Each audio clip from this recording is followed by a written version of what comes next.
the Let's Go Live button, which means we've got to wait for the stream to fire up all across the fruited plains of the internet, all across YouTube and Rumble. And of course, our live chat is going at our member community at watchingthewatchers.locals.com. And it looks like we're alive and well. So let's get started, shall we? Hello, my friends, and welcome back to yet another episode of Watching the Watchers Live. My name is Robert Gouveia. I am a criminal defense attorney at the R&R Law Group in the always beautiful and sunny Scottsdale, Arizona.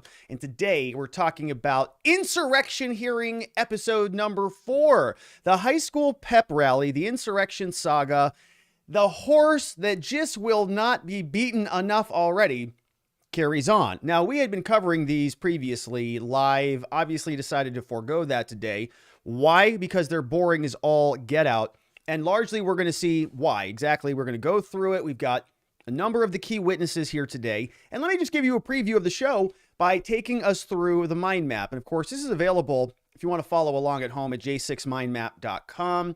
This is all sort of a social tool, so you can see a couple people are in here right now. Shout outs to FLDH and anyone else. But if we zoom out on this thing, beyond the guy who stole the podium, if we zoom out beyond the fake January Select Committee that is illegally constituted, we can see that today we're going to be diving into episode number 5. This is the big one involving Adam Schiff. He's the host of this program today. And so we'll talk to him. You can see we've got a number of different witnesses we'll get to. Rusty Bowers from Arizona. We've got 2 election poll workers. These 2 ladies here, Lady Freeman and Shay Moss, we'll talk about. And then these 2 people, you remember these guys. Remember Brad Raffensberger? Remember Brad Raffensberger? We talked a lot about him in the election litigation after the 2020 election. He was there along with Gabriel Sterling, and you probably heard of him as well. So we'll talk about all those. We've got clips from all of them. We've got reactions from Shifty Schiff. He had some interesting things to say afterwards. And we also had reaction. I think this is from MSNBC. Who is this guy? Chuck Todd. What's his name? Is that his name? I don't know. Anyways, he was out there reacting. He's got his own takes on what took place at the January 6th Select Committee. So we'll talk about all of that. We also are going to revisit this Colbert story. Remember Stephen Colbert? He apparently is the leader of, we have the Proud Boys, we have the Oath Keepers, and we have the Late Show with Stephen Colbert. He had a group of insurrectionists and seditious conspirators who were invading Capitol office buildings when they were asked to leave by the Capitol Hill police. And he had to explain this. He came out last night, first night back on the airwaves, and he explained what happened. And so we're going to have to unpack all of that, which will be fun. And then lastly, before we wrap up out of here, had a very interesting statement here by this woman. This lady is somebody who said, former Donald Trump Department of Homeland Security lady. She's out there now, and she's comparing some of the Trumpers to ISIS, to terrorists. Can you believe this? Well, it's not the first time that's happened, but part of the end game. And so we'll take a look at that. And as you can see, as we zoom out on this mind map, oh my goodness, we've got a lot of activity here. We are not going to be doing any case updates. These are from last week. Didn't see a lot of activity on either Navarro or on Bannon, but certainly we'll certainly get into that in those updates when this moves on. Now, I see Vienticus asking me, Rob, did you intend to pin this comment here on YouTube? And I certainly did. Paul Mino is here in the house. And he said today, he says, before the show started, ladies and gentlemen, a beautiful comment, very articulate and beautifully descriptive. It says, I think today we can expect a change up in shirts. Talking about the shirt. It says, I'm predicting a mauve or chartreuse for color and a rayon blend for sheen. Sounds fancy. Also says patterned collar and sleeves, embroidered pocket, no text branding. Oh, well, that sounds like a very nice shirt. I don't know where I'd purchase one of those shirts. Unfortunately, Paul, it's just a black shirt. That's all I got for you. So I apologize for that. A little bit of a letdown there, but maybe now that I know what you're looking for, Paul, I will go out there and try to find that. So amazing comment from Paul. And, it's just a black shirt, I guess. I don't know what chartreuse even is, but I have a task to do after the show and go figure out what that is. All right. And so Thank you, Vientikis. Thank you, Paul. And I'm going to drop here in the chat, j6mindmap.com. And I think that'll take you there. And so I am going to pin that if you want to follow along at home. Of course, you can join us on the mind map. And before we get into the program, remember, shout out to our Spotlight supporters and for supporting the show and for gaining some very valuable real estate on our show notes mind map. They are highly supportive members, and I appreciate that because we get scolded here on YouTube all the time. We've got a mind map coming up for members who are at the shout out level on YouTube or just members on locals coming up June 30th at 12:30. That's basically 1 week away. It's going to be a fun member mastermind, our first one, and we're going to have some fun on that, talking about Think and Grow Rich and some other cool things. So shout out to our Spotlight supporters and everybody else who is a member. I appreciate you. And we're doing some cool stuff. Now, let's get into it, shall we? January 6th Select Committee, episode number 4 of the limited series. This may turn into a much more complete series. I don't know if you saw this today, but Jamie Raskin was out there and he said that we may be getting episodes 7, 8, maybe 9. We may be getting post trilogies, have no idea. But this is what Michael Schnell said, and she's a reporter over at The Hill. She said Raskin tells reporters that the January 6th committee is picking up new evidence with enormous velocity. We're going, what? This is supposed to be the 4th hearing. What do you mean new evidence and new velocity? What are you talking about? It says, so the panel may not wrap all its hearings up by the end of June. I don't know that we're going to make it by the end of June, he says. They've got 9 days left. So they're going to extend this out, meaning we might have is there going to be an episode 7? Or does that just mean they're pushing episode 6 out? Or remember 3, we skipped episode 3. Episode 3 got postponed. This was the AG, this was the Attorney General. I was really excited for that episode. That was supposed to be here, Steve Engel, Richard Donahue, Jeff Rosen, and they postponed that one. It got extended out. Don't know why.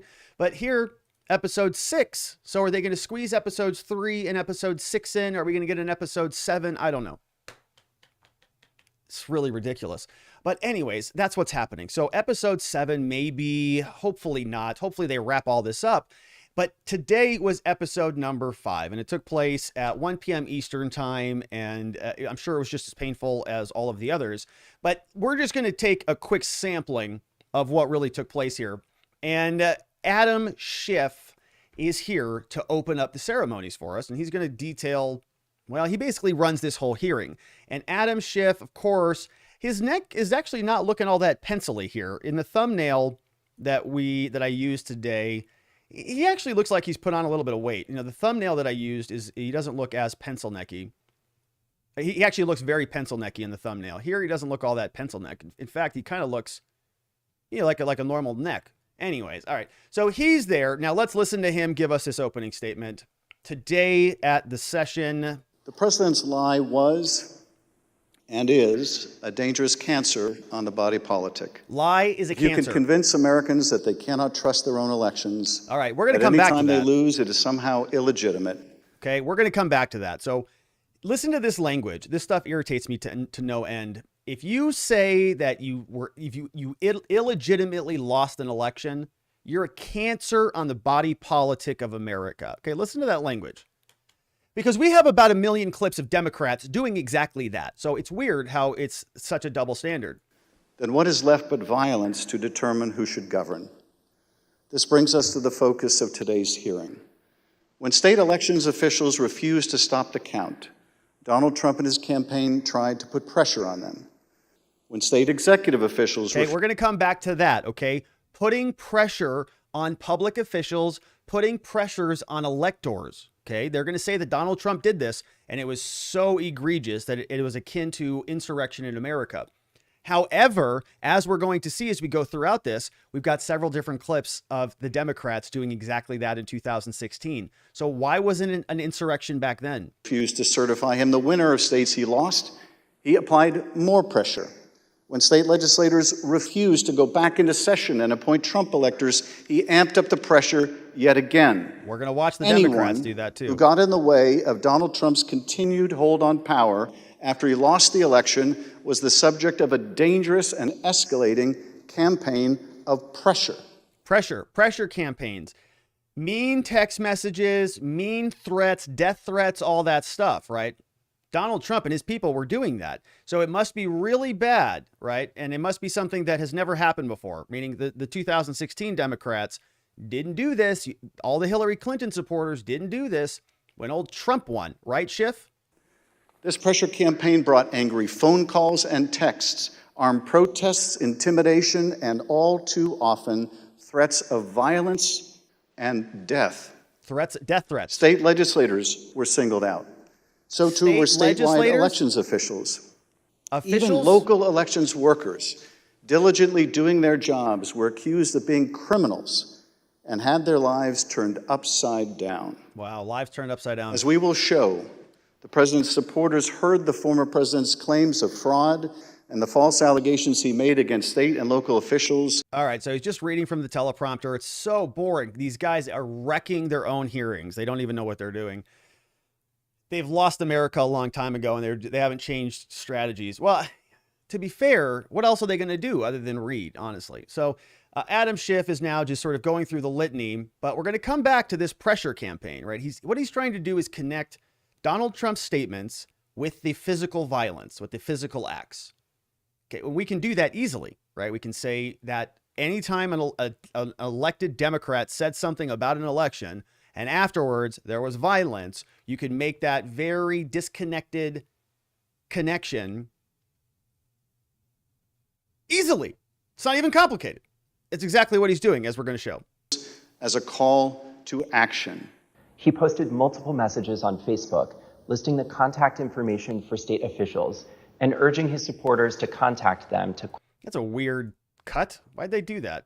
Okay, so they're going to Donald Trump Twitter post. They go to this guy. Receiving over just shy of 4,000 text messages over a short period of time. 4,000 text messages. To take action. Take action. It was a loud noise, loud, consistent cadence of, we hear that the Trump folks are calling and asking for changes in the electors, and you guys can do this. Well, they were believing things that were untrue. Okay, so don't know what that was about, but you get Adam Schiff's point, right? A lot of hyperbole, a lot of language that we're easily going to be able to just shatter. Should we do that now? No, let's wait a minute. Okay, so here now, we're going to go through the hearing and we'll come back up to this branch where we'll talk about him exiting. We'll go through the press and we'll see some reaction. So today we really heard from 3 different people. Let's break this up by sort of category. Let's go with elections first. Brad Raffensberger. You remember Brad? Old Brad, Secretary of State out of Georgia. Brad Raffensberger was the subject of a lot of lawsuits. We covered a lot of litigation here talking about him. Georgia, of course, was a very contentious state in 2020. Donald Trump and many others. I think Sidney Powell maybe listed him as a defendant in some lawsuits. Donald Trump had many contentious, quote, phone calls, with him saying, go find the votes and stuff like that. And this guy is now testifying in front of Congress. Now, let's listen to this here. Please tell us what you, your wife, even your daughter-in-law experienced regarding threats from Trump's more radical followers. Now, listen to this. They're talking about this pressure campaign, right? Putting pressure on public officials. And apparently that's Donald Trump's fault, and he's responsible for that. And I guess anytime anybody of the public puts pressure on a politician, that is now, I guess, fair game for, I guess, criminal prosecution of that politician. Is that the standard that we're setting here? Because we already have criminal laws, don't we? We have criminal laws for death threats. We have criminal laws for stalking, criminal laws for harassment. Many of them are not being enforced. We even have criminal laws against protesting in front of judges' houses. But guess who is not enforcing those? This current DOJ. So we have what Adam Schiff is going to do is present to America a parade of horribles, right? A bunch of statements and mean text messages and mean tweets and mean emails and mean phone calls that really hurt the feelings of Brad Raffensberger and his poor wife and his poor kids. And I don't want anybody to get death threats or to feel unsafe in their homes. That's ridiculous, right? Absolutely ridiculous. We should have a society where we can have civil discourse about these things. But unfortunately, a lot of that has not happened in this country. Everybody instead has been told, shut up, don't even ask questions about this stuff. If you do, you're insurrectionary or you're challenging or undermining democracy, right? This is the problem. When you start silencing people, there is no choice but to respond in bad ways. And it's problematic. Here's Brad Raffensberger now, several years, 17 months after the January 6th incident. And Adam Schiff is going to ask him, how scared were you from all the nasty emails? Please tell us what you, your wife, even your daughter-in-law experienced regarding threats from Trump's more radical followers. Well, after the election, my email, my cell phone was doxxed, and so I was getting text all over the country, and then eventually my wife started getting the text, and hers typically came in as sexualized texts, which were disgusting. You have to understand that Trish and I, we met in high school, and we've been married over 40 years now, and so they started going after her, I think, just to probably put pressure on me. Why don't you just quit, walk away? And so that happened. And then some people broke into my daughter-in-law's home. And my son has passed, and she's a widow and has 2 kids. And so we're very concerned about her safety also. All right. So like a defense attorney, if you had any other opportunity to like ask questions, you'd say, oh, was there a police report filed? Was there? What did it say? Was that related to this incident? This was at your daughter's house? Let me listen to that again. So they started going after her, I think, just to probably put pressure on me. Why don't you just quit, walk away? And so that happened. And then some people broke into my daughter-in-law's home. And my son has passed, and she's a widow. Okay, they broke into his daughter-in-law widow's home, which is like, wow, awful thing. Were those insurrectionists or what? And has 2 kids. And so we're very concerned about her safety also. Okay, I'd like to know if that was directly related. Did they catch the burglar? Did they catch the robber? Did they tie that back to political protests? Was that something directly connected to Donald Trump? Did he text the Proud Boys and say, go harass Raffensperger's daughter-in-law, right? Bad things happen all over the place in this country, and you don't turn it into a litany that you parade in front of America through fake, illegally constituted January 6 committees. What a joke this is. Let's carry on. And Mr. Secretary, why didn't you just quit and walk away? Oh, no follow-up? Because I knew that we had followed the law and we had followed the Constitution. And I think sometimes moments require you to stand up and just take the shots when you're doing your job. And that's all we did. You know, we just followed the law and we followed the Constitution. Yeah. And at the end of the day, President Trump came up short. But I had to be faithful to the Constitution. And that's what I swore an oath to do. Yeah, okay. During the remainder of the call, the former president It's the same platitudes out of every single one of these witnesses. All right. continued to press you to find the remaining votes that would ensure his victory in Georgia. Let's listen to a little more. Why wouldn't you want to find the right answer, Brad, instead of keep saying that the numbers are right? So look, can you get together tomorrow? And Brad, we just want the truth. It's simple. And everyone's going to look very good if the truth comes out. It's okay. It takes a little while, but let the truth come out. And the real truth is I won by 400,000 votes, at least. So what are we going to do here, folks? I only need 11,000 votes. Fellas, I need 11,000 votes. Give me a break. Donald Trump, that's his statement, right? And, these are conversations that happen at every single stinking election. If you think they don't, you're, getting fooled by these people. Here we have a couple. Now, let me see where I want to go with this. Here, let's do a quick reset on that. And late night, we had the responses. Let's stick with the election stuff. Yeah, let's stick with Gabe Sterling.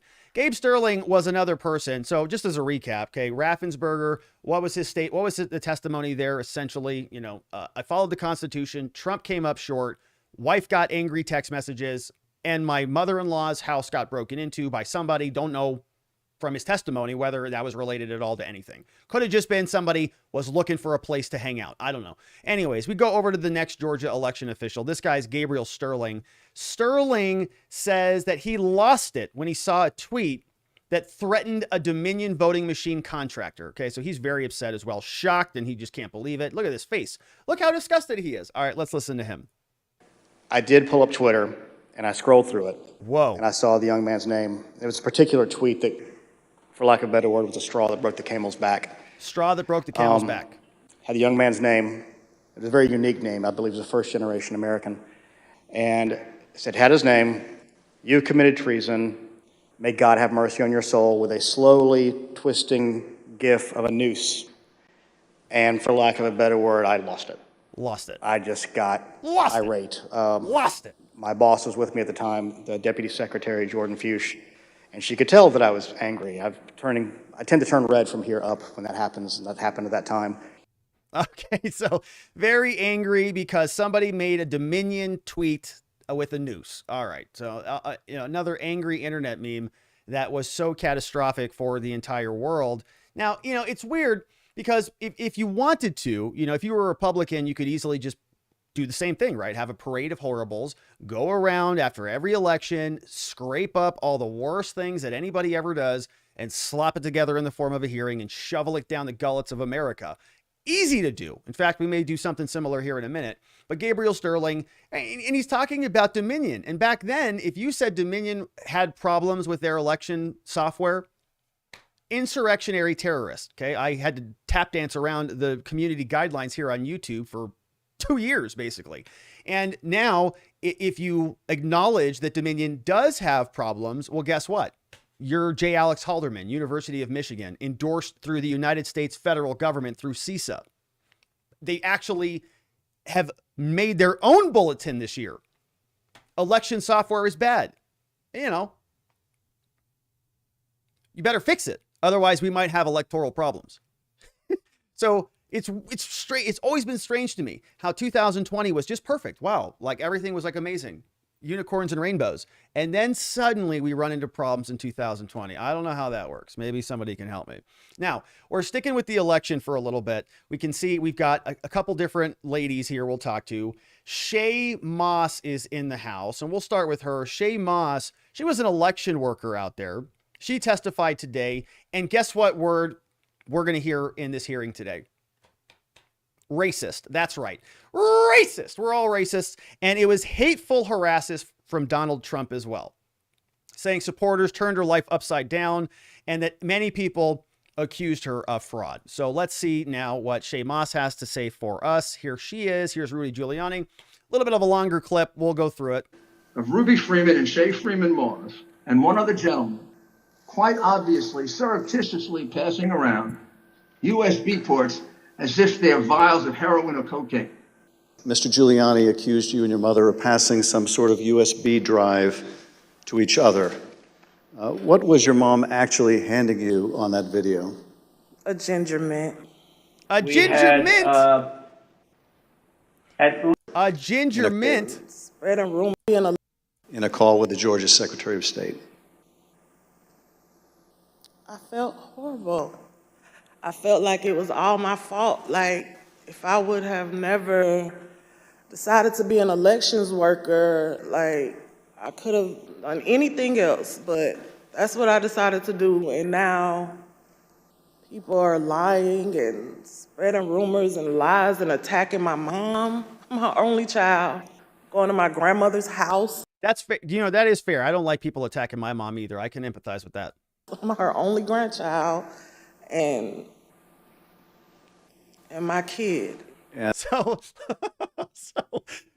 look, I've said this before. I don't have any bones to pick with these people, unless she was actually in there shoving, double counting ballots, like one after the other, Biden, right? Unless she was actually doing that, right? Which I'm going to guess she probably wasn't, right? What the Democrats are going to do, they're going to go get, the best people they can for this role. And so they're all perfectly scripted, right? And Rudy Giuliani said her name, so they go find her. Hey, you want to come here and testify? Perfect. She comes out and testifies. And she's, probably just an everyday person who just, wants to go do something for her country. Now, if she's in one of these, areas where they are actually, doing some nefarious things, that's a whole separate story. But we don't know that for sure. Here she is. And those horrible things, did they include threats? Yes, a lot of threats. So the chat's correcting me. The chat's saying, Rob, she is on film. C Reed's like, yeah, Rob, she's on film. Yeah, that's the Apple saying, yeah. So maybe she is. So I don't know who this lady is per se, directly connected, or what the ginger mint. Okay, I don't know what the ginger mint really was, but let's listen. It's wishing death upon me,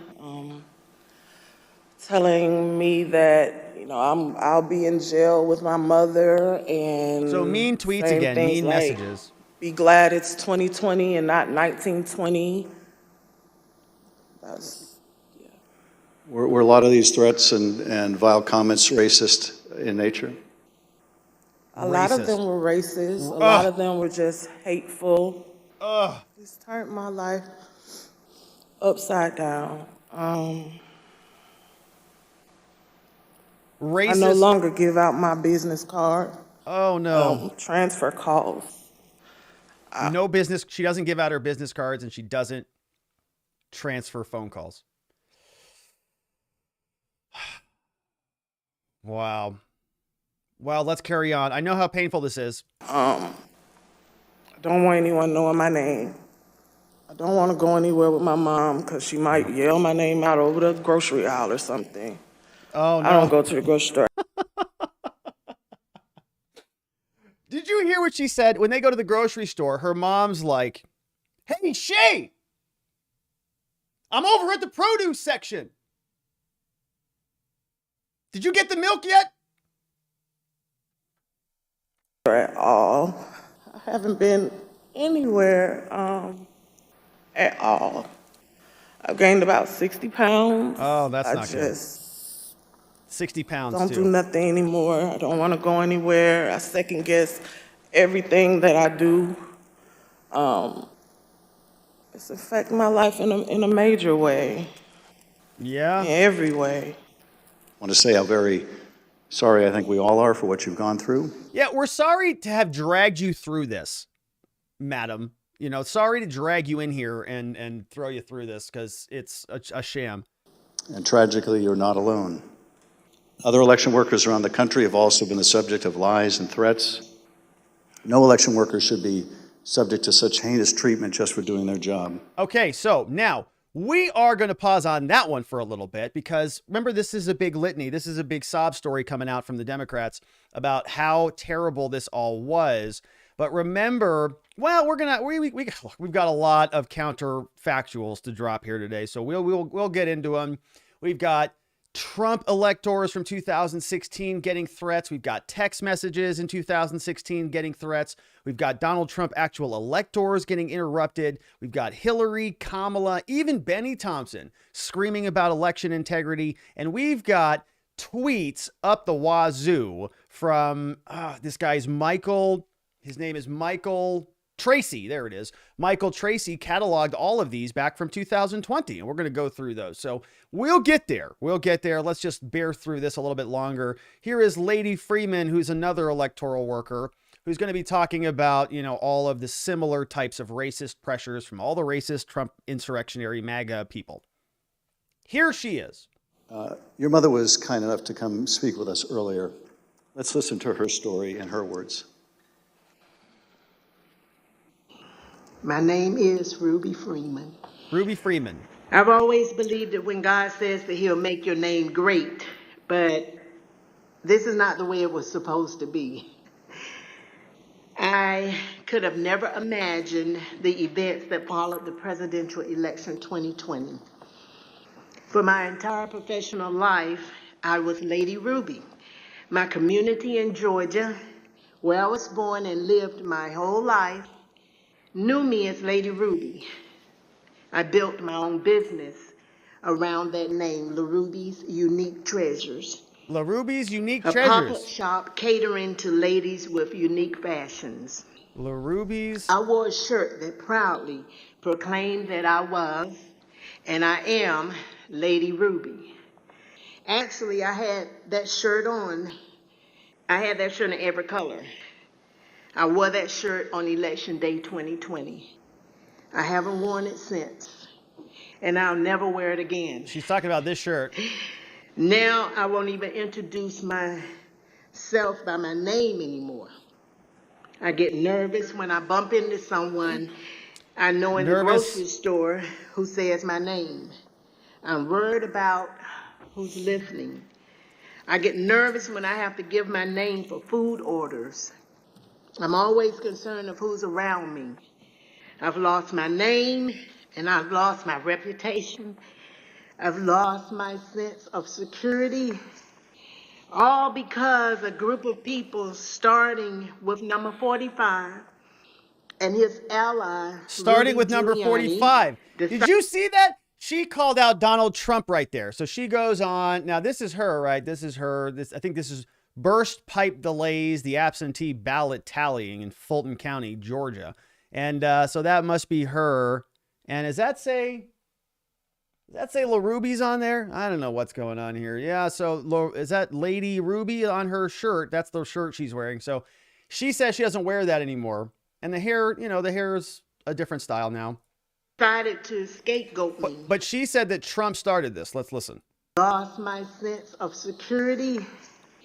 All because a group of people, starting with number 45. That's Trump, 45. And his ally, Rudy Giuliani, decided to scapegoat me and my daughter, Shay.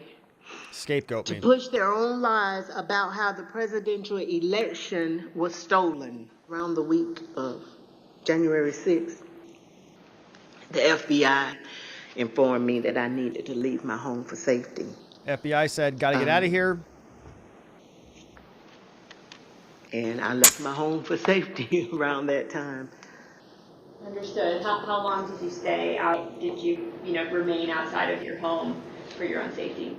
Okay, so it's a safety thing now. States to target you. The president of the United States is supposed to represent every American. Here it comes. Not to target one, but he targeted me, Lady Ruby, a small business owner, a mother, a proud American citizen who stand up to help Fulton County run an election in the middle of the pandemic. All right, so you can see they played that. Thank you, Ms. Freeman, or as America now knows her, Lady Ruby. Lady Ruby. For your service to Fulton County, Georgia. What a hero. Our country and our democracy. Mr. Chairman, I yield back. Lady Ruby. Now, interesting, a lot of interesting things. That this article came over from the Gateway Pundit, right? So people say that, maybe she had a different role. And so we'll take a look. Now, these two witnesses, they go into this category of election workers, poll workers, right? People who are public servants, who are just very innocent people who are trying to work for the betterment of their society. And we're going to see sort of, how maybe this same type of characterization, maybe it happened to the Trump people back in 2016, right? Maybe this is just something that exists in elections and it's not actually an insurrection, doesn't actually merit an entire sham committee being formulated in Congress. We've got a couple more clips before we jump into some of the responses, but Rusty Bowers, the real Bam Boonga, sent in a super chat. Thank you, the real Bam Boonga. Says, there's a witness named Rusty Bowles here? That sounds gross. Yeah, he's here. Rusty Bowers is right here. And guess where he's from? Arizona. Shout out. Right around the corner. Downtown Capitol building is right that way. Right there. Here, we've got Rusty Bowers. Now, he was also testifying. They brought his butt out from Arizona. And he came in to testify about Donald Trump and Rudy Giuliani, saying that they put pressure on him to reject electors. Now, we're going to wrap up with this sort of the heavy lifting on this topic. Rejecting electors. Remember we talked a lot about this? What the heck was that all about? How can Donald Trump possibly have any argument about what happens when Mike Pence counts the electors? Remember, we talked about this on the members only video that I posted this morning, talking specifically about that process and about Pence's duty or his decision or what he's supposed to do if he receives two competing slates of electors, and talking about the fact that there's argument that a legislature could take a look at the popular vote that came out of their state and say, we're going to reject that because we think it was fraudulently created, and we're going to substitute our own. And that substitution would then create their own slate of electors that they would say came out of the legitimacy of the legislature. And they would submit that competing slate of electors to Mike Pence, who would then have two competing slates of electors. What do you do?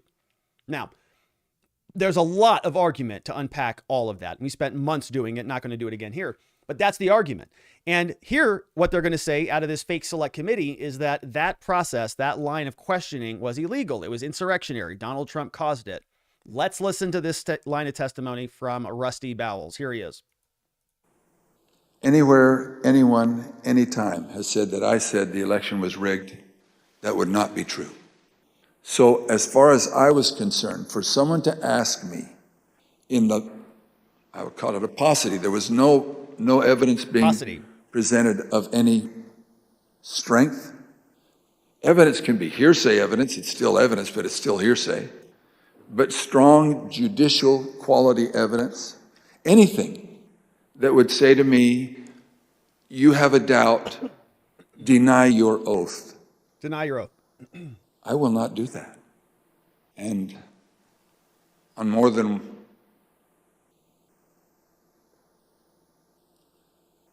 one occasion throughout all this, that has been brought up, and it is a tenet of my faith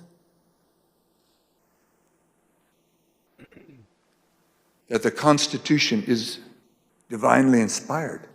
He's also pretty slow, not as my slow as most Luddy. basic foundational beliefs.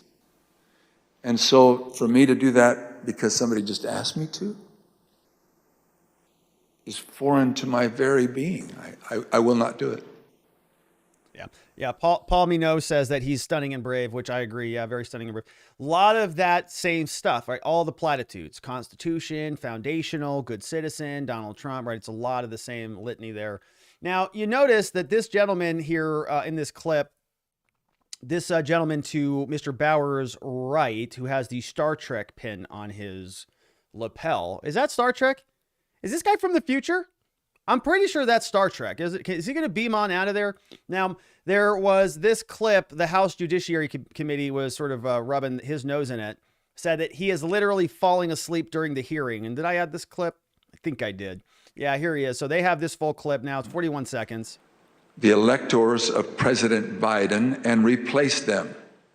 And we would like to have the legitimate opportunity through the committee to come to that end and remove that. And I said, that's total Constitution to uphold it. Look at the head bob. Here it comes. And when I swore to the Constitution to uphold it, and I also swore to the Constitution and the laws of the state of Arizona. He's going out. And this is totally foreign. Caught himself. Now he's back up. You know, it gets tiring in there listening to these guys. And it's just the same old litany over and over and over again. He's saying Donald Trump's going to call him and put pressure on him and blah, blah, blah. Yes, we know that's what happens in elections. Those were the witnesses, my friends, and they came out today. And as you can see, we were able to get through them a lot more quickly than suffering through 2.5 hours with them. And so we'll close them up. Now, after the hearing took place, old Adam Schiff pencil neck here, whose neck is not looking pencily. We're going to have to get a new nickname. Trump's going to have to come up with a new one. It's looking a little meaty there.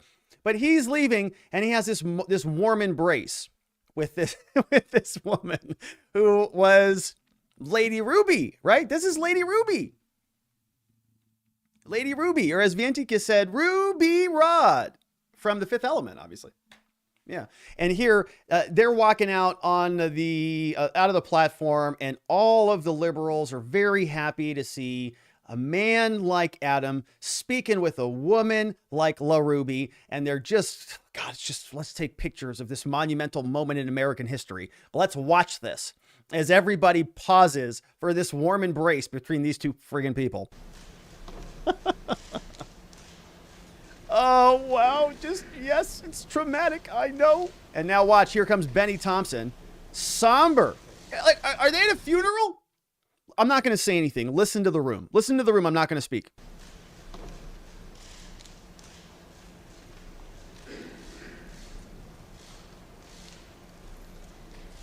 Did somebody die? All right. All right, you get the picture, right? It's like the whole room is just watching these American heroes just warmly embrace one and walk out of the room. Look at all the photographs. Look at this lady here, this reporter. She's like, wow, this is beautiful. Look at this lady right here. Oh my gosh, it's such an inspiring moment of saving democracy. Cut me some slack here. Give me a break, these people. All right, so now, look, it really is sort of condescending the way they talk to everybody. They talk to us like we're morons. And maybe, the people who are, enamored by them are actual morons and it works with them. But anyways, here's Pencil Neck. He comes out and he's now talking to the press. And I want to just, you don't even have to listen to really what they're saying. Just watch how he acts around the press. It feels to me to be so condescending. He feels like he's talking in such platitudes and like he's delivering a scripted statement. It's not a genuine conversation. It's a soundbite.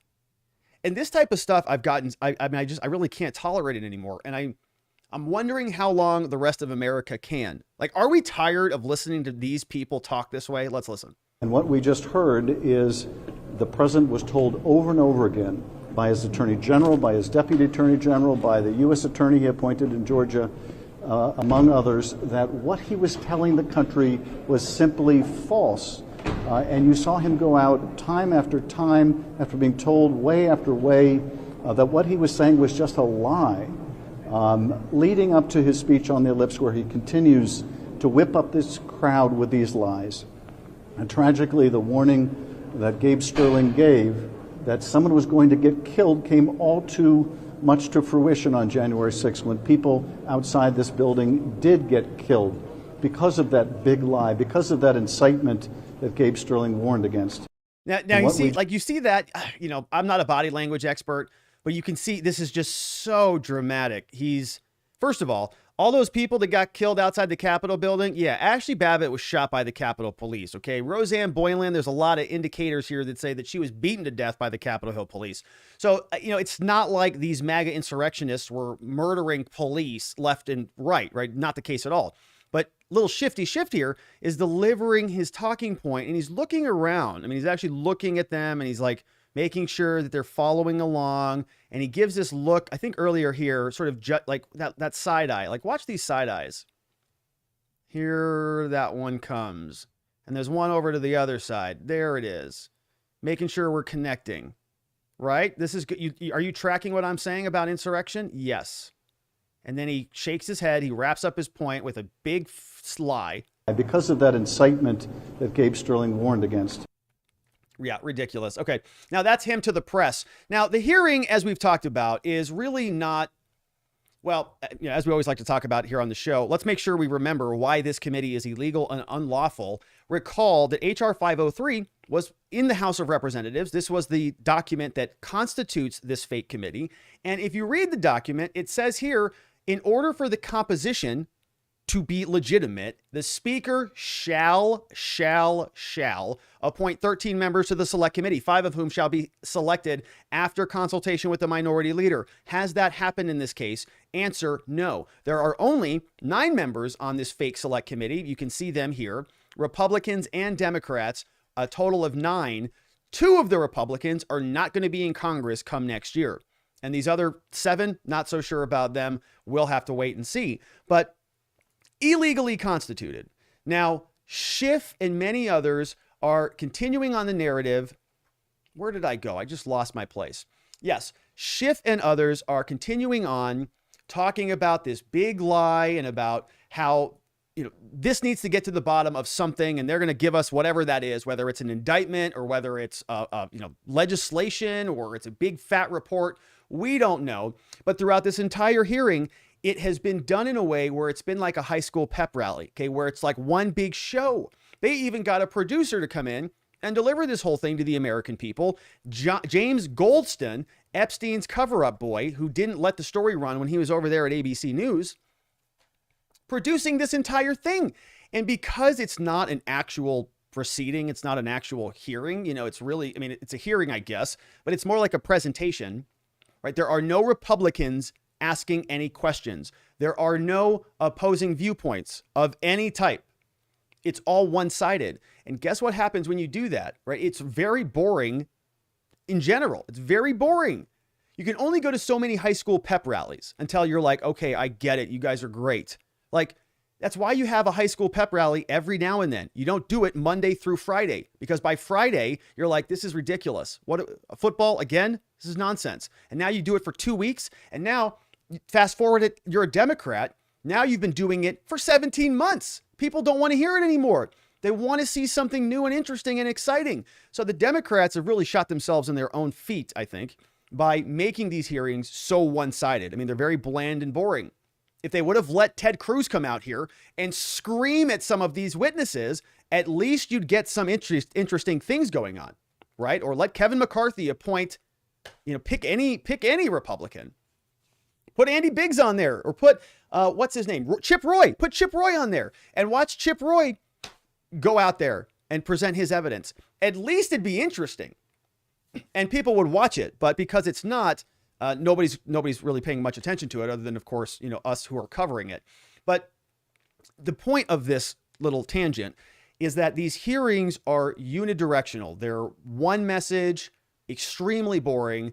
And what that results in are leading questions that bore even the people over at MSNBC. We see here, I think this guy's name is Chuck Todd, and they were talking about this today during a commercial break. So you see Rusty Bowles here, Brad Raffensberger, and Stiles here.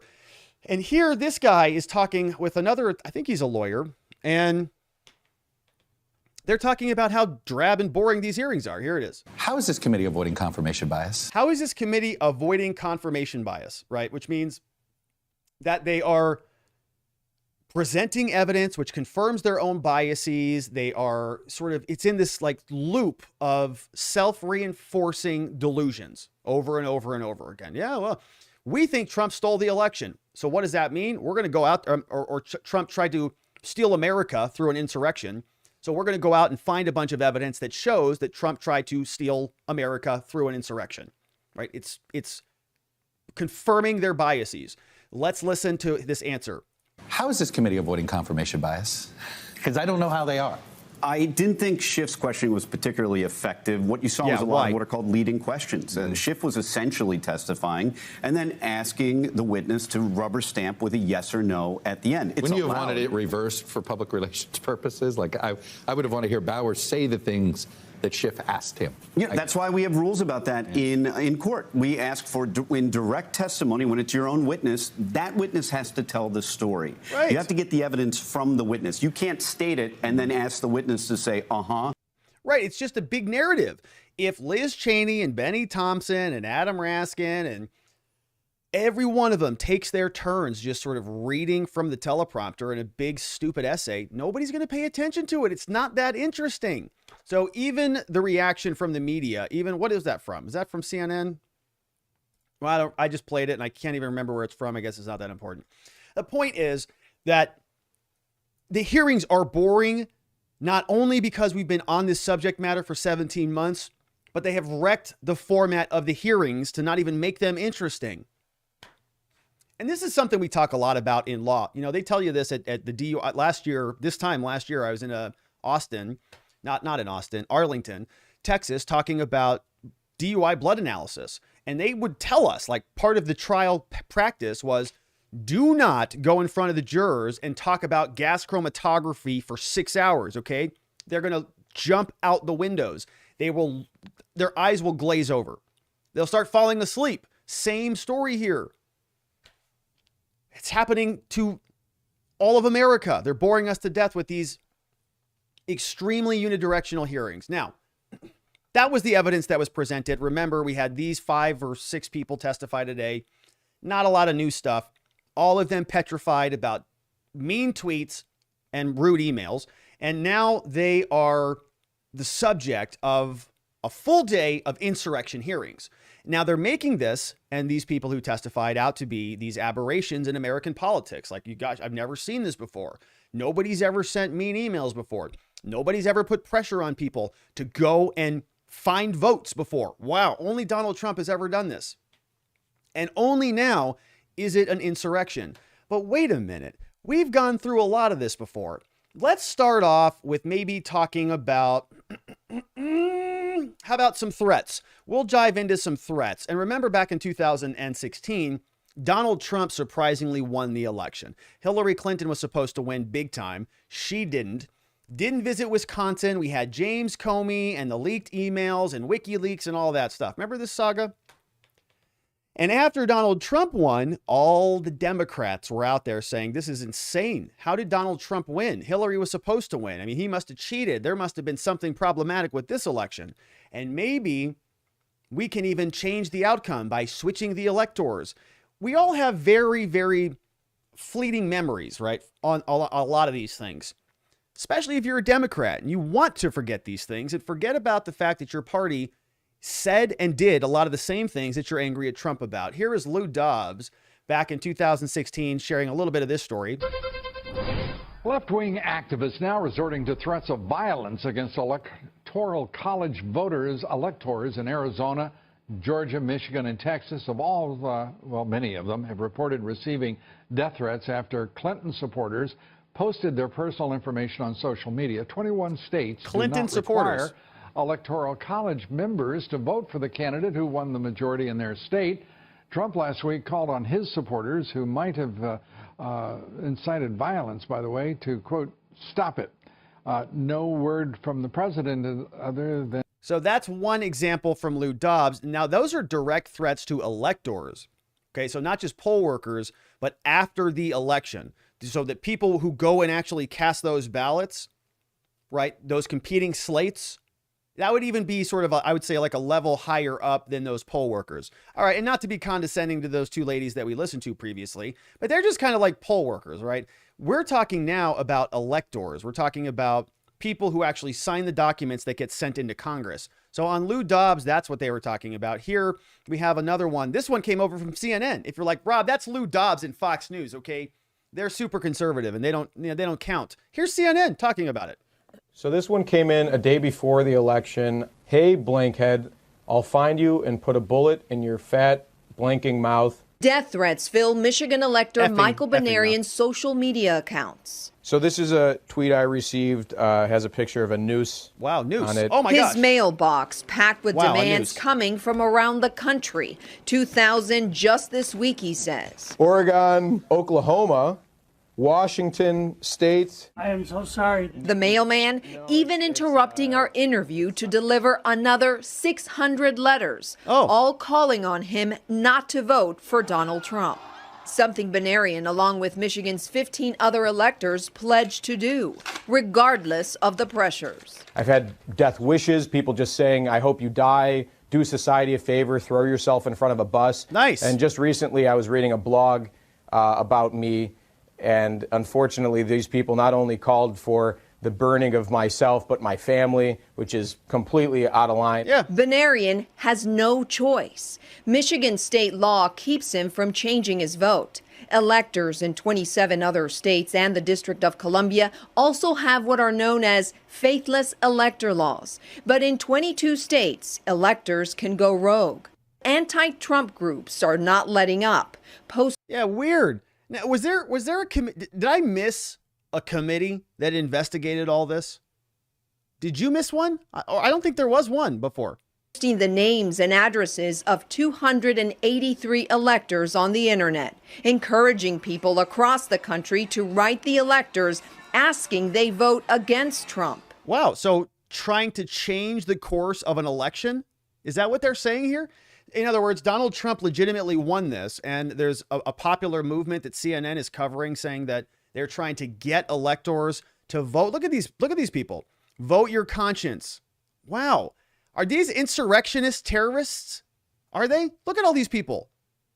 They are all white. I mean, look, I don't know what to tell you about that. So, according to the Biden DHS, I don't know. They should probably get the FBI involved in this, and they can start their own Where's Waldo game to go find all of these insurrectionists. What a ridiculous joke.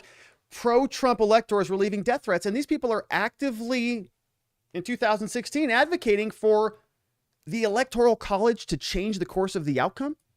I believe I must cast my vote for an alternative Republican. Wow. The group, Hamilton Electors, is leading the charge to block Trump from 270 electoral votes. That's weird. They say at least 20 electors are on board, but they need 37 for the election to go to the House of Representatives. Oh. Republican members of the Electoral College, this message is for you. Wait. Hollywood stars are pushing for an alternate ending as well. What? Releasing this video. By voting your conscience, what? You and other brave Republican electors can give the House of Representatives the option to select a qualified candidate. Are those Hollywood people insurrecting America?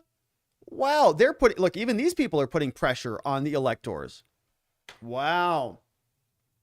Wow. So hopefully we get a committee now to investigate all of that. And that's just not alone, right? All of these text messages came out. Here's a short clip from Fox News Business, more text messages. I want to show our viewers some of these. It's pretty bad. It shows it shows you saying, "I'm not going to argue with you, man. He's the president. Deal with it." And whoever this person is says, "You support bigotry, hate, and racism. I hope you die." Your response, "Wow, you're so ignorant. It's depressing. Thanks for wishing my death." And that person says back at you. Okay, so more threats, just like those two gals got. Very, very commonplace. And here's actually a threat against the actual electors casting their votes. Right now, this came over from a news clip back in 2016. Similar thing here. Trump electors about to announce the counting of the votes, and watch these insurrectionists try to put pressure on these are just public officials, just like the witnesses we heard today. Just good old regular people who just want to help America. Protesters in Madison tried to convince electors to not vote for Donald Trump. They disrupted a meeting after that vote was announced. Where's the FBI? The votes are 10 votes, Donald J. Trump.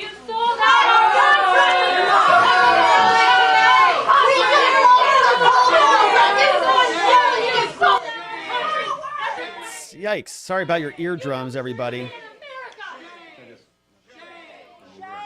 Shame. Yeah, well, look at that lady. She is not happy right there. So I wonder if she is sitting somewhere in solitary confinement for insurrection. I doubt it. Now, you can see, right? Pretty obvious stuff there. This is all about the public pressure. So we have to separate these issues out. We have to separate out the threats on the public officials from sort of a separate conversation about the changing of the outcome of the election. Remember, Donald Trump wanted to change the outcome of the election, and he's an insurrectionary, terrible, Hitlerian dictator. Very interesting, though, when other people were making those same arguments, didn't hear those same criticisms. For example, here is Michael Moore. Now, he's on Twitter, and this is what he was saying to old Chris Hayes. Chris Hayes is another big liberal. I forget where he is at. MSNBC, probably still there. This was back some time ago after the election. Listen to these two talk about corrupting America. Listen to these two discuss insurrection.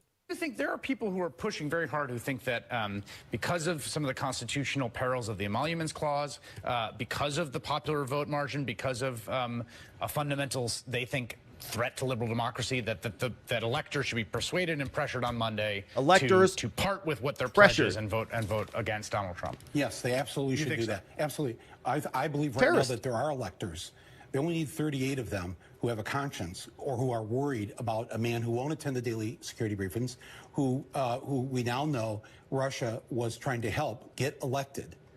I mean, can you imagine if you or I had been running for office and they showed that the Iranians were somehow involved in helping you? Look at these two yucking it up. What would happen to you or me, Chris? I'm just curious. What would happen? I think it would be a totally chill situation. All right, so those two guys talking about, I guess, insurrection, talking about stealing an election away from America, right? And we heard all this garbage, which is why it's like they're saying what Donald Trump did and said and attempted to do is very far removed from this. The only difference between what happened here and what happened with Donald Trump is a riot that took place more or less in alignment with the same time as the speech. But even that you can unpack and say that they started moving that direction before he ended his speech. Okay, so they're just trying to smash a bunch of stuff together and say, because they don't like Donald Trump, all of this looks like insurrection without charging anybody with insurrection, even though the Democrats were making the same exact arguments, and they will continue to do so. Now, this guy, Michael Tracy, been following him for a long time on Twitter. An astute man, somebody with a lot of foresight, able to think with some prudence. And he came up with this. He posted this on Twitter. Let's just go right to the main tweet thread. And I'll encourage you to follow him because this is a great tweet thread. Now listen, watch this. Okay, rewind the clock back to November 24, 2020. Okay, 2 years ago, he posted this tweet. He says, back then, I knew it would be widely denied that prominent liberals floated an electoral college coup in 2016. Okay, I knew they would deny they did that. I knew that the liberals and the Democrats would say, we didn't have an electoral college coup when Trump won. So he saved a bunch of examples, and he's got a lot of them. Here's one. Chris Hayes, we just listened to him. Fun fact, states decide how to apportion their electors. They could give them all to say whichever candidate won a majority of the counties. Weird. Kind of like a similar argument to what Donald Trump was saying. How about this? The Electoral College was meant to stop men like Trump from being president. Written by Peter Beinart, November 21st, 2016. After the election, because they didn't like the outcome. How about this? D. Ray, don't know who this is, some blue check mark, says the Electoral College must stop him. Another one from E.J. Dion says, note to Electoral College, another blue check mark. Might you harbor doubts about the temperament of a man who makes stuff up about non-existent fraud after winning? Right? And so you see there. Now, that's just a sampling of this. This goes on and on and on for several tweets. Mr. Tracy did an excellent job. Steven Pinker, the author of a book called Enlightenment Now, says, sign the petition to the Electoral College. Elect Hillary Clinton as our next president. He's a famous author and think tank guy. Here, Brian Butler, the Electoral College should do what it wants. Written December 2016. Paul Krugman, big time online author and writer person. He says, between Comey and the popular vote, you can make a strong case that Trump victory was fundamentally illegitimate. But where to go with this? Talking about maybe changing the outcome. Jennifer Palmieri, you know her. She was Hillary Clinton on the Hillary Clinton campaign back in 2016. She said from the Hillary Clinton campaign, wonder if he knows the Electoral College hasn't even met yet. Right? In other words, saying Donald Trump was getting ahead of the game here. Saying the Electoral College maybe could have come in and changed the outcome of the election, right? This is a Hillary Clinton deputy. Look up Jennifer Palmieri, right? She was I think a campaign manager or somebody up there at that way high upper echelon. So it's just a joke. Okay, they were all talking about this a long time ago. Let's go on. Another one from Michael Tracy. Sacramento protesters call on Trump and the Electoral College to reject Donald Trump. Got that one. Here, we're distressed about irregularities in the election, says a leading activist. Rebecca Solnit is a U.S. Guardian columnist. She's the mother of all these authors, and she says, we want answers. Donald Trump basically stole the election. Okay, that's from her. Here's another one. Opinion piece from Lawrence Lessig. Back in 2016, the Constitution lets the Electoral College choose the winner. They should choose Clinton, even though Donald Trump won the vote. Insurection from Lawrence Lessig. AM Joy on MSNBC. The Constitution lets the Electoral College choose the winner. I mean, I sound like a stinking broken record here. Here's Lawrence Tribe. Very, very intelligent, sophisticated individual. Says Lessig makes some strong arguments here. We may be able to change the outcome of the election. Jonathan Wiseman, another one. Framers left electors free to choose. They should exercise choice by leaving the election as the people decided it. Exercise choice by leaving the election as the people decided it, right? The argument here is that this gets sort of taken out of the popular vote process, goes back to the state legislatures. The state legislature is elected by the people, and that makes it more representative than a popular vote that was fraudulently manipulated. Makes sense? Because one system you say is tainted, so we're going to divert back to the other system where we have a little bit more representation in terms of the democracy. All right. That was from Brian Tracy, right? Again, another example of how all of this stuff is just massive double standards and a total joke. Hillary Clinton was screaming about election integrity after she lost. Here's what she said. You can run the best campaign. You can even become the nominee. And you can have the election stolen from you. Okay, here's another one. Kamala Harris asking the same We questions. recently I actually held a demonstration for my colleagues here at the Capitol where we brought in folks who, before our eyes, hacked election machines. Yep. And here's Bennie Thompson. Same thing from him. Bennie Thompson said he has concerns about the role that Russia had in our democratic process. Okay, so if you're undermining the electoral integrity, according to Representative Adam Schiff, you're a cancer on the stain. You're staining our democracy. And of course, he is not happy about any of that. Now, that was all episode 5 of the Insurrection Committee hearing. And we've got, I think, 2 more for sure. Maybe if this goes on beyond June, I don't think they're going to try to squeeze another one in, but who knows? Now, closely related to all of this is Stephen Colbert. Stephen Colbert was out over the weekend, and he wasn't out over the weekend, but his people were out. And there was apparently on 6/16, 6/16. Remember, we had 1/6, January 6th, and then we had 6/16, which was June 16th, which is the day that the Late Show almost took over America. And the story goes that these guys had some permission to go into the Capitol building, and then they didn't have permission. They were asked to leave, and so on and so forth. Now, Stephen Colbert explains a little bit of this for us, and we have the long version of this, and I think we can play it. We are going to end a little bit earlier today because it is Tuesday, but let's listen to some of this with Stephen Colbert. He's explaining what happened with his team, and let's listen to some of this. Hey, quick question. How was your weekend? Okay, and this is a stupid line now that all the comedians are using. I think Chris Rock started it after he got punched in the face. But now every time somebody has something bad happen to them, they come out and they say, how was your weekend? It's pretty dry at this point. I certainly had an interesting one because some of my staff had a memorable one. Here's what happened. Last week, I heard from my old colleague, Triumph the Insult Comic Dog. Triumph offered to go down to D.C. and interview some Congress people to highlight the January 6th hearings. I said, sure, if you can get anyone to agree to talk to you. Because you're a dog, yeah. Democratic and Republican congresspeople agreed to talk to Triumph. He's a bipartisan puppy. He's so neutral, he's new from the Capitol building. All right, Triumph and my folks shot for 2 days in congressional offices across the street from the Capitol building. They went through security clearance, shot all day Wednesday, all day Thursday, invited into the offices of the congresspeople they were interviewing. And that's very important. You have to invite Triumph in. Now, we're not so sure about that because they were saying that they were banging on their doors and that they were asked to leave. I mean, the Capitol Police ultimately arrested them. And so if they had permission, why'd they get arrested?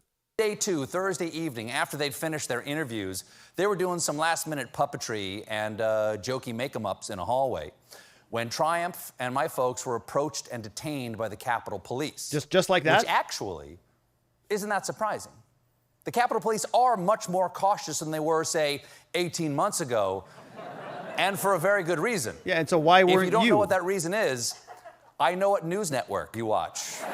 Fox News joke. So, it was a Fox News joke, yeah. The Capitol Police, my staffers were detained, processed, and released. Okay. A very unpleasant experience for my staff. Yeah, it's not good. A lot of paperwork for the Capitol Police, but a fairly simple story.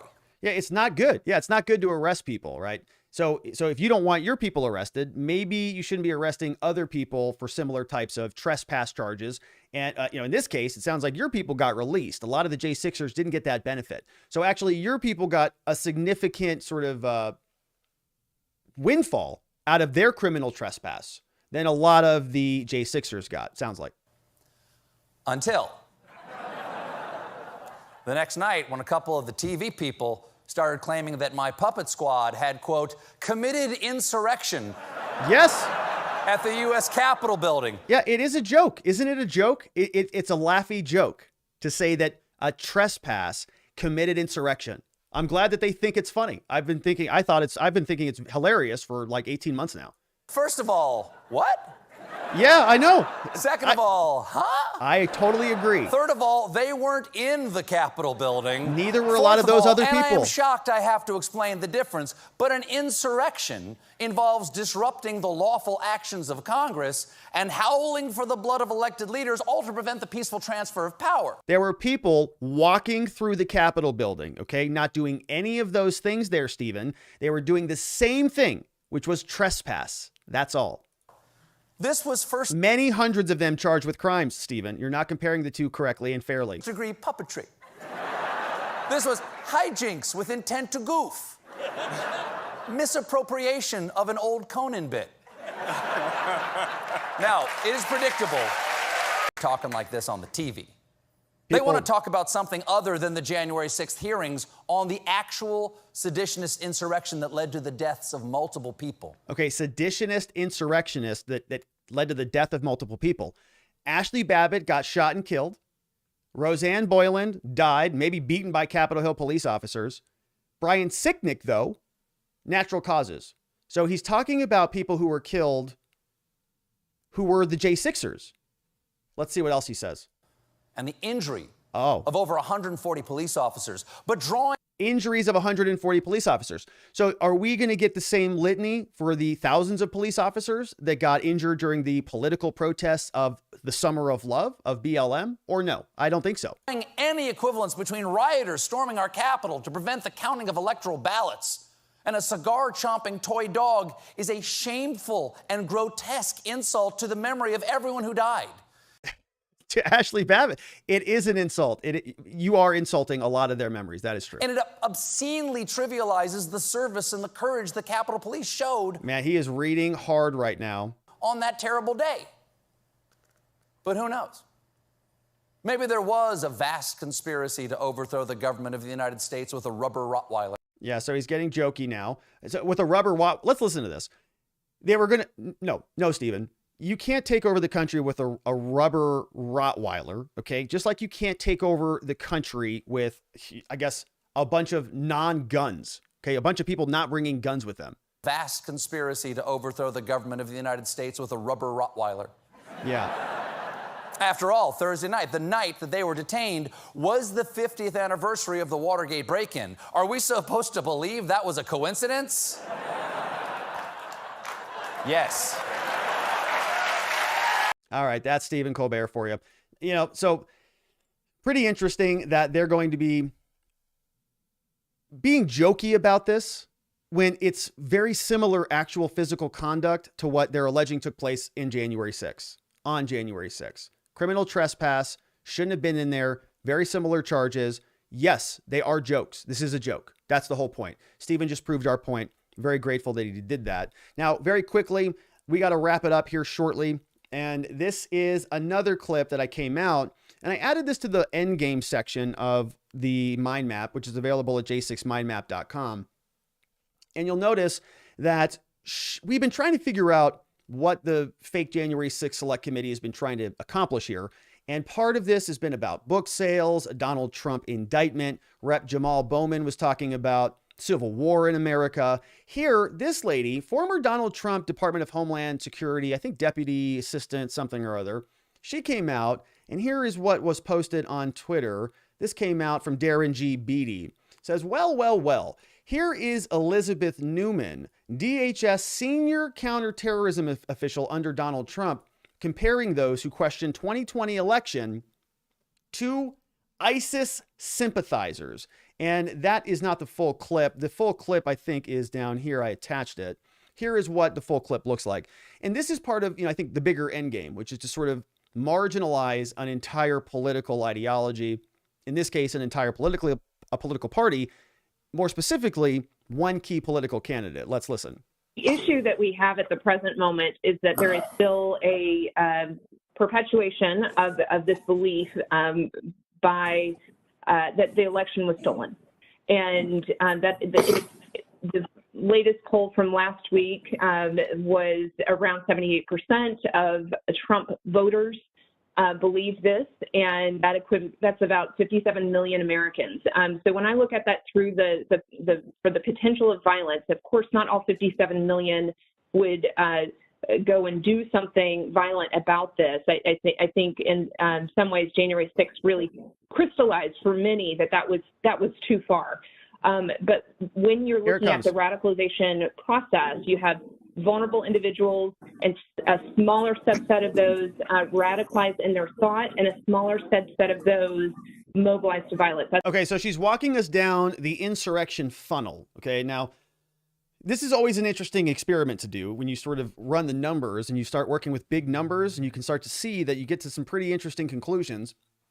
But this is something that you can do with basically anything. You can do this with criminal law. You can do this with, school shootings if you wanted to. You could do this with drug crimes, anything. Here is what this woman is going to say. You have the people who are like Republicans. They're at the top of the funnel.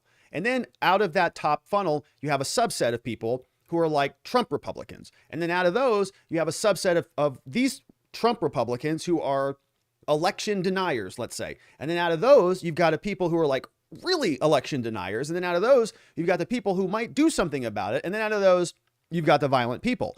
And if you put in 57 million people at the top of that funnel, or 100 million people at the top of the funnel, you're going to watch her explain away how this all trickles down into a big, gigantic group of violent people. And so what is the conclusion from that? Well, you have to work your way back up the funnel and deal with what's coming in at the top. Let's listen to her explain. That's what that graphic that Rand produced kind of shows. And my concern is when your vulnerable pool is 57 million people, 1% or even half of 1% puts us at 250,000-ish people. 250,000 people at the bottom of that funnel who might be violent now. And that's too much. If somebody were to say we have 250,000. And so, man, I put the wrong clip. She finishes it. Dang it. Let me go back to that clip. I can't leave without finishing that one. I thought I attached the right clip, and apparently I didn't. Here it is, though. Here's where she wraps up this clip. If somebody were to say we have 200,000-ish people, and that's too much. I mean, if somebody were to say we have 250,000 ISIS adherents inside the country would panic. But that. All right, country would panic if we had 250,000 ISIS followers, but we don't. We only have 250,000 Trumpers. And they are more or less just like ISIS. And so that, my friends, is what we've got for the coverage of the day. We talked about Stephen Colbert. We talked about the insurrectionary Republicans now who are Trumpers. And we covered at length episode number 5 of the January 6th Select Committee fake hearing that took place today, and all of the juiciness that came out of that, including Brad Raffensberger, Shay Moss, and others like Rusty Bowers. All of this over at j6mindmap.com. And now we're turning over to you, and it is Tuesday, and so I have my men's group, and we're going to fly through these a little bit more quickly. Here, the first one came in that we already got was from the Real Bamboonga, talking about Rusty Bowles. Rebel from the waist down was here, says Raskin should be indicted for that hairstyle. It's not good at all, although I don't know what he would do with it. What would he do with it? I don't know. But yeah, indictment, probably 20 to life, I'd say, for that haircut. Here, Da Freak is here with the swear jar violation restitution, 45 fault. Thank you for the swear jar. The swear jar, when we say bad words, we contribute to the swear jar. Thanks for doing that, Da Freak. Super Iron Bob is here, says, who are the men and women sitting beside her? Why is she just reading a statement? Well, Super Iron Bob is because this is just a big show, and she needed her script in order to get through the show. So that's about it. There's no actual conversation really happening. Sort of a prompt and response. It's like a call and response. Yeah, I think that's the best way to phrase it. Thanks for that, Iron Bob. Nicholas James was here, says, Rusty looks like he qualifies for the last time buyer program. Flies are attracted to him. Thanks for inventing the Rusty trombone. Oh, gosh, that's from Mark. No, that was from Nicholas. Rusty seems like a nice guy. He seems like just a reasonable guy. I don't know anything about him more specifically than this. I mean, right? They all just come out and they say the same thing. So what can you even be mad about? It's just, you know, I abided by the Constitution. Okay. All right. Thank you.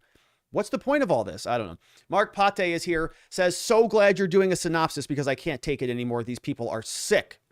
They are sick, I know. And we got through it a lot faster than 2 hours, and we covered some good stuff, I think. So I'm glad that you're enjoying it there, Mark. Naples Live Music says, great show. Thanks for exposing the hypocrisy, absurdity, and insanity. Thank you there. Naples Live Music, which sounds like beautiful. Sounds like beautiful music. Kathy MC became a member. Shout out to Kathy MC, who's in the house. I think Kathy became a shout out level member, which is awesome because we've got a lot of cool stuff lined up for all the members. Speaking of all the members, here, let's take a look at the show notes over at our show notes mind map. Here, in fact, is some of the things that we have coming up. We've got Member Mastermind next week on Thursday, 1 week from Thursday. I keep losing track of my days. And it's going to be fun. We'll talk about that. We've got shout outs and spotlights to our Spotlight supporters. We've got an amazing community, either at our locals community, become a member on YouTube, and of course, always grateful when you refer clients or potential clients to our law firm. If there's people that we can help out there who've actually been charged with a crime, I have a whole law firm in Scottsdale. We love helping people, and that's how you contact us there. But there's several ways to join. If you hear me talking about members joining either one of these locations is very appreciative. And I appreciate you supporting the work that we're doing here.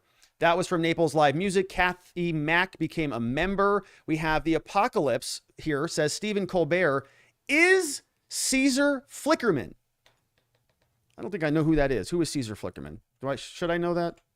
Let's take a quick look. I don't know what I'm typing or what this is going to show up. Oh, the Hunger Games. 34th. Oh my gosh, look at this guy. That's hilarious. Says Stephen Colbert is this guy, Caesar Flickerman. You know, it wouldn't surprise me. That's not bad. It's not a bad comparison. Thank you for that, the Apocalypse. We have Oil Smoke Jones says Shifty must be getting pencil neck reduction therapy. Donald calls him Watermelon Head. Did he call him Watermelon Head? I didn't know that. I mean, there is something there. You know, there's something going on with the head. Maybe it's too big for the neck. Maybe it is the watermelon head, not the pencil neck. I don't know. It's hard to tell. Thanks, Oil Smoke Jones. And D. Booley is here with the super chat. No question. Thank you, D. Booley. Kathy Mack, another with a very nice super chat. Thank you, Kathy Mack. And Kathy Mack just became a member too. So that's even more fun. I'm grateful that you're here, Kathy. For our members, I'm posting typically their morning videos. Sometimes one time they've been a night video. But in the morning, I go out for a nice walk around my neighborhood and I spend about 15, 20 minutes sort of going through the initial headlines of the day. And then we're also able to carry on the conversation between the show. So like I'll get off the show, I'll see some stuff in between now and tomorrow. And so I'll make a video. Hey, I saw this. We couldn't get to this. There was a story about that. And I was, planning on going this way. What do you think about it? And then there's comments and I'm jumping into the comments now and I'm having a lot of fun. Actually, it's a lot of fun. So I hope you do decide to join us and become a member at one of these locations. And that was from D. Booley. Stace on the Case became a member. Shout out to Stace on the Case. Ooh, I love that. Stace on the Case is in the house. And you've been back before. I think that may be a rejoin, Stace on the Case. Kathy Mack also with that very generous super chat. And let's jump over to the comment section over on locals. Let me do a quick refresh over here. Molly Pop Inc.'s in the chat. JC the Music Man is in the chat. Matt's mom is here. Shout out to Matt's mom. Over on Rumble, we've got Blue Peahen, Buttercups for You, Anything. They're chatting away over on our Rumble channel. And let's see what's over on locals. So we scroll to the bottom here. Matt's mom, Terry's here, says, what I really want to know is where are the indictments for spying on an elected president from our locals community? Well, Matt's mom, Terry, there is not. Well, that's not true. I was going to say there aren't indictments for spying on an elected president, but that's only true if you're Donald Trump and you're an elected president. There would very likely be other presidents who would get indictments if they were spied on, but not Donald Trump. Jeremy's here, says Dershowitz made a few important observations, and Dershowitz, of course, is a highly respected constitutional lawyer. He says, 1, there is a difference between what is lawful and what is criminal. True. A witness is by definition one subject to cross-examination.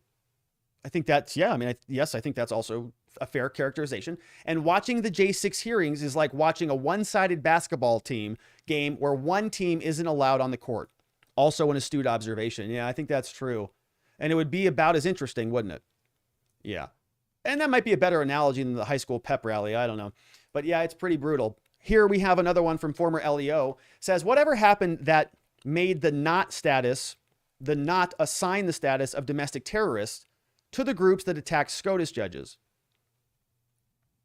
Whatever happened that made them not, I think, assign the status of domestic terrorists?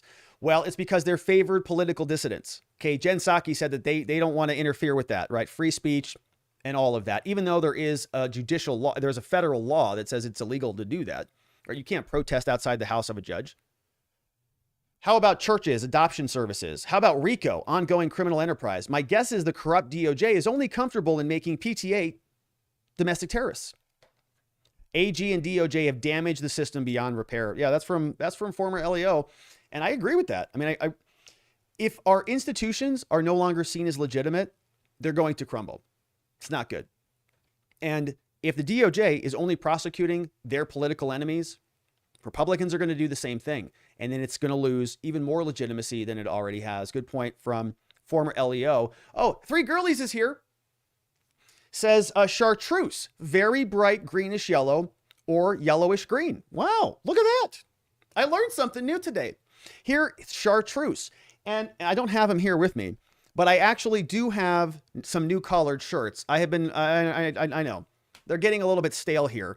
And to be perfectly honest, I'm not that great with clothes and dressing myself in colors. I mean, I'd wear a black collared shirt every stinking day if I could get away with it. I would. I wouldn't change any. I don't care. But I know that I live in a society with other people, which is a good thing. So I have to, sort of change them up from time to time. But chartreuse, man, this is a good one. I don't think I have anything quite like this, but I'm going to have to break out the new edition collared shirts. Thanks for the education, Three Girlies. And from, I think that was Paul Minot who said that earlier on the show. Here is Jeff Rook. Thankfully, I've mostly recovered from COVID, but these clips are making me feel sick again. I'm glad you're doing better, Jeff.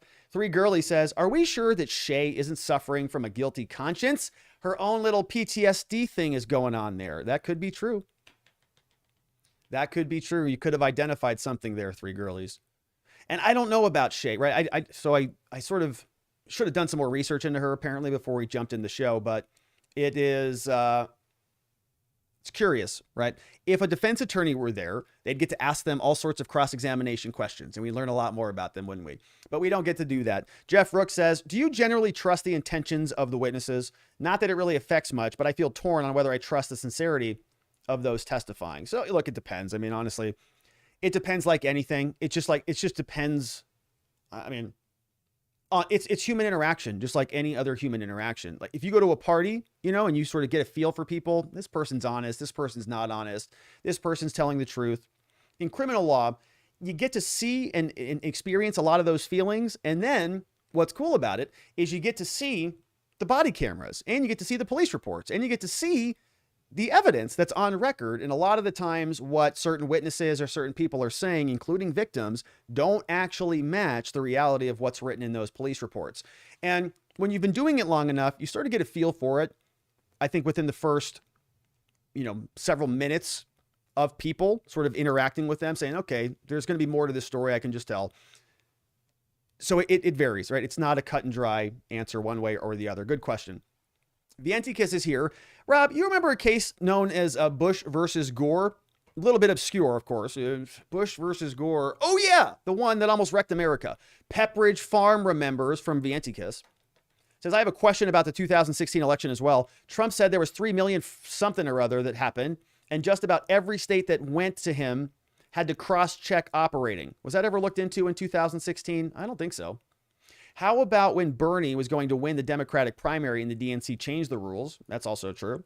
He says, to be honest, I haven't trusted any election. It wouldn't surprise me if there's problems with all of them. I really just want to see everyone in the country vote so there is more votes than eligible voters So we can see there being more votes than eligible voters countrywide. Yeah, there's a lot there. And I guess the takeaway is there are always election problems, and there's always people crying foul, and there's always politicians who want to seize an advantage that takes out their political opposition. And so they'll run for it all day. And it's not anything different. It doesn't make it an insurrection because you don't like that political enemy more than maybe some other political enemies. It's ridiculous. All right. Viantikas also says, this swear jar thing might turn out to be a great grift. It's true. Yeah, it's true. It's true. If every time you have to drop a super chat when you start swearing, I mean, it may just be like Swear Day Friday. We're all just dropping bombs all day. I'm just kidding. This is a family show. All right. And so those were great questions and comments from our friends over at watchingthewatchers.locals.com. Anything on Rumble says, it got me to stop cussing. Hey, that's how it worked for me. I'm glad it worked out for you. Anything. And let's see what else we've got before we wrap it up. I saw a couple super chats come in. Let's Go says, was totally freaking out because you weren't live during the madness today. Sorry about that. Let's Go. I communicated that, I think, on Locals, but I did not post an update on Twitter or on Truth. Hey, by the way, I'm on Truth Social now. I'm posting over there now, baby. Truth Social, Robert Govea. If you're on Truth, give me a follow over there. I'm posting the short short snips, and the links to Rumble are all going over on Truth Social. But yeah, I didn't update you. So if you hadn't been following the show for the last couple days or haven't been watching the videos, because I made a video saying YouTube's in trouble, or the J6 committee. The J6 committee had one of their videos taken down by YouTube on their YouTube channel. So like they were spreading election misinformation. And so Molly Pop says, hey, Rob, would you mind giving us a stand and turn? Not today, Molly Pop, not today. But I do have clothes on underneath here. That is for sure. But we're not doing a stand and turn today. All right. So I think, my friends, Let's Go came in. Nicholas James says, voters aside, how about the whole Hunter Biden laptop Russian propaganda lie? Not considered election fraud. Election frogs. Yeah. That's a whole separate saga, right? That's a whole separate mind map, potentially, that we haven't even started, Nicholas James. The whole thing, Nicholas James, the Michael Sussman saga, what they did with the FBI, what they did with a lot of the election litigation. I mean, a lot of this stuff has tentacles that run deep, far, and wide. And we haven't even gotten to any of the Hunter Biden saga, right, on this J6 stuff. And it's like, there's so much meat and potatoes there. Thank you for the support, Nicholas James. I'm glad that you're here. And ZKDK, to wrap us up, says, I swore at the coffee brand coffee guy in the last stream for the swear jar. Thanks for the coverage. That's the quartering. And the quartering, he shaved his whole beard off too, because of his coffee brand coffee is selling like delicious coffee. Apparently, people are eating it up. So that's fun for him. He's doing I think he did if he sold enough, he shaved his beard, and his beard was like a big thing for him. And so it's a big thing. Quartering's a fun channel to follow. He does a lot of the, some Hollywood coverage, some gaming coverage, some more pop culture stuff. And it's fun to follow. And sometimes I'll pop over there if I'm looking for some more stuff. See the Veil says, yeah, he's good stuff over there as well. So that was from ZKDK. That's over at the Quartering. He's got a huge channel. And I see he's been doing a lot of stuff with Nick Ricada. Also a cool dude. But okay, my friends, that is it for me. I got to scoot and get on out of here. And so we're going to leave it there. We're going to be back to do this all again tomorrow. One final reminder, if you do support the show by joining one of our communities at watchingthewatchers.locals.com or on YouTube, or if you refer any clients to our law firm, I'd be very, very grateful. I appreciate you supporting the work that we do here and the work that we do at our law firm, which is where we're really helping people, good people charged with crimes, find safety, clarity, and hope. Shout outs to our Spotlight supporters, Dr. EMB, David B3, Chris Romero. If you want to support at the Spotlight level, you get some nice real estate on the screen here for supporting the work that we do. These are all on YouTube, but if you're on locals and you're supporting at an equivalent level, please shoot me an email. I'll add you to the spotlight.